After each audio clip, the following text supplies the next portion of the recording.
Hey friends, welcome everyone. তো friends, এই ভিডিওর আজকে দ্বিতীয় পার্টে আমরা এই আলমারিটার দু সাইডের কাঠ মারবো বা দু সাইডের তক্তা মারবো। তো ফার্স্ট আমরা দেখে নিচ্ছি তক্তাটা মারার জন্য। দেখুন আমরা কিভাবে তক্তা দুটো এক জায়গায় ফেলে দেখে নিচ্ছি তক্তা দুটো আগে সমান আছে কিনা, ঠিক আছে। তো তারপরে আমরা এই দেখুন এই সাইডে যে তক্তাটা বাড়তি আছে, একটু বাড়তি আছে তক্তাটা। তো আমরা কি করব, এই বাড়তি অংশটুকু ওই সাইডে একটু আছে, তার মানে সামথিং মনে ফাঁক হচ্ছে, ঠিক আছে। তো তার জন্য আমরা কেটে নিচ্ছি, একটু চেঁচে নিচ্ছি।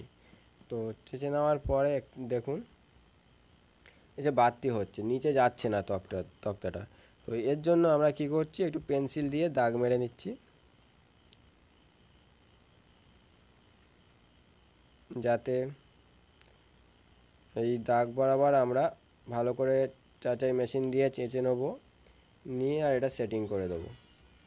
তো দাগ মেরে নিয়েছি, নিয়ে আমরা এটা ভালো করে সেই দাগ বরাবর আমাদের চাঁচতে হবে, ঠিক আছে। বেশি চাঁচা যাবে না, বেশি চাঁচলে সরু হয়ে যাবে। তো সেই জন্য আমাদের দাগ বরাবর চাঁচতে হবে।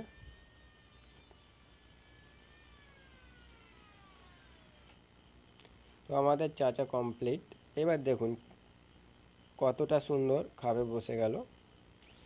এবার আমরা ফাইনালি ড্রিল করে নেব। এটা যেহেতু আমরা সব স্ক্রুপের কাজ করছি, পেরেকও আছে, বাট এটা যেহেতু আলমারি হচ্ছে, তো যার জন্য আমাদের ড্রিল করে এটা মারতে হবে। ড্রিল করে আমরা পেরাক বা হচ্ছে কি স্ক্রু যাই মারেন না কেন এবার মেরে নিতে পারেন। তো আমরা এইভাবে সমস্তটা ড্রিল করে নেব।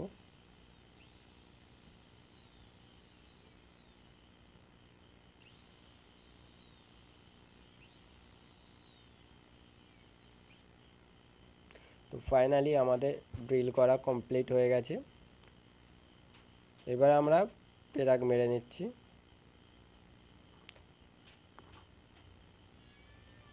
তো পেরাক মারা হয়ে গেছে। তো আমরা একটু পেরাকটা দাবিয়ে দিয়েছি, ওটা আর দেখানো হলো না এই ভিডিওয়। তো ড্রিল করার এইটাই কারণ, যাতে এই পেরাকটা আমরা ব্যানার দিয়ে দাবিয়ে দিলে চাঁচা মেশিন দিয়ে ভালো করে চেঁচে নিতে পারবো। ফাইনালি আমাদের হয়ে গেছে। দেখুন কত সুন্দরভাবে আমরা এক সাইডে কাট সেটিং করেছি। এবার আমরা এটা পালিশ মেশিন দিয়ে ভালো করে পালিশ করে নেব। তো ফ্রেন্ডস, এইভাবে আমরা দু সাইড কমপ্লিট করে নেব। আর আজকের ভিডিওটা এই পর্যন্ত। নেক্সট ভিডিওতে আবার সবার সাথে দেখা হবে। Thank you so much for watching.